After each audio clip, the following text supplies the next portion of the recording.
because it's his fault that my marriage of 30 years is collapsing. What do you think of that? You think it's funny that my marriage of 30 years is collapsing? No. Hey, anybody in there? Hey, sir, how you doing? I'm good. Are you good? Where's the pastor? I want to talk to the pastor. You see all these guys out here paying it? Look the money you guys got in this thing. I've been walking around in here. You got all kinds. Why aren't you guys out there helping these people? My son. What?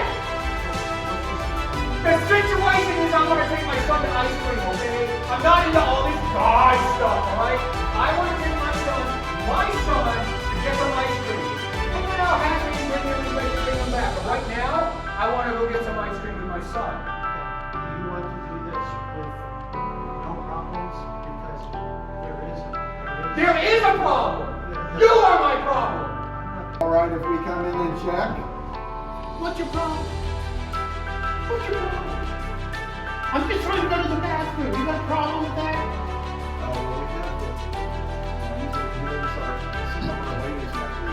This is where I go.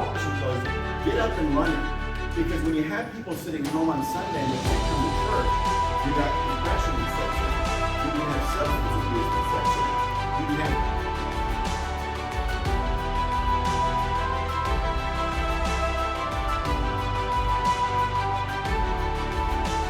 Things are going really great today at Linworth Road Church here in Columbus, Ohio. I'm with my buddy, Rhett. Rhett, how do you feel things are going? Where'd you come from also?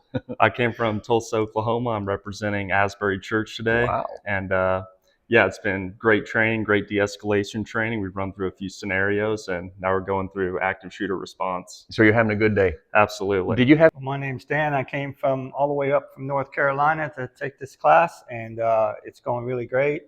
I really love everything the training we're getting, and I hope we can get this class down in North Carolina sometime. So it wasn't a wasted drive or anything like that? Yeah. But it wasn't a disappointment by any means. I appreciate it. I love all the stuff you put out there and what you do for churches and security ministry in general. So you do recommend general response training, de-escalation I do, training? without a doubt. I share your page all the time. I appreciate that. Thank you. My buddy Dave came all the way from Virginia. Dave, what do you think? How did it go today? It was fascinating. I think because it was biblically principles, Yeah. and I think that's exactly what we need. People are afraid to employ some of these techniques. Having it solidified in biblical basis and stuff, that's what we need to hear and how we should operate. Well, I appreciate that, because how long was the drive for you? 6.5 hours. 6.5 hours. Wasn't a wasted trip, was it? No, it was not. You enjoyed it? Yes. Okay, thank you. And I just thought it was really great the way that you handled the de-escalation part, which is not just great for the church team, but also as a parent, a father of 4 kids and all that kind of stuff. A lot of things that can apply in those different areas.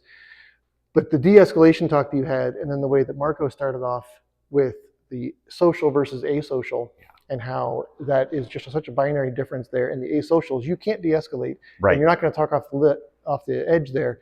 And so don't waste your time and potentially your life trying to de-escalate one of those kind of people. And then the way Marko took it from there into the tactical and kinetic mindset was just a great segue. And I'm from Columbus, Ohio, whole life, and I thought it was great. The thing that I really appreciated about John's presentation is he kept going back to Scripture. He kept going back and talking from Scripture, the truth of Scripture. There's so much that people spend time all day long on YouTube or on the internet, and there's some good stuff there, but you don't know. Right. You don't know what you're going to get. But if you go back to Scripture, you're going to find the truth. And his emphasis on looking at security as an extension of ministry to people, focusing on what other people need, is really key. Keeping that in the forefront of our minds, that's what's really important. I'm from here in Columbus, Ohio, the southeast side. I attend Fellowship Baptist Church and had a really great time here learning today, and I think I learned a lot of important stuff that I'll be able to take home to my home church. I'm from the Forge Christian Ministries in Van Wert, Ohio. Okay. Well, I knew a little bit of what to expect today because I've been through training seminars that have had John in them before. Yeah. But I've never met Marko. Was really looking forward to meeting Marko. I was surprised by a few things that John's seminar had to say, and also the intensity. Yeah. The intensity brings it home. And I recommend that for anybody, and not just in the church security or safety world. Anybody could benefit from that. And also, Marko was really good. He brought home reality and how these things can happen so fast. And that you can tell by my voice that really got to me, because it did. And also, Marko was a little bit better because he gave us 3-minute and 10-second breaks. Okay, that's right. Thank you so much. I'm with Chris, the Director of Security here at Linworth Road Church here in Columbus, Ohio. Chris, what do you think? How did it go? I think it was great. I think the emphasis on the ministry mindset and looking at everybody as a potential to reach them for Christ was a refreshing. We talk about that a lot in our group, but it was refreshing to hear it and hear it emphasized in this training. What did you think about the scenario? Because you got to go through one. Yeah, the scenario, it's always a little nerve-wracking, and was a really good scenario. It felt real. I was getting a little frustrated in it, actually, so it kind of felt real. It felt like I was really in it, and it was a good learning experience. A lot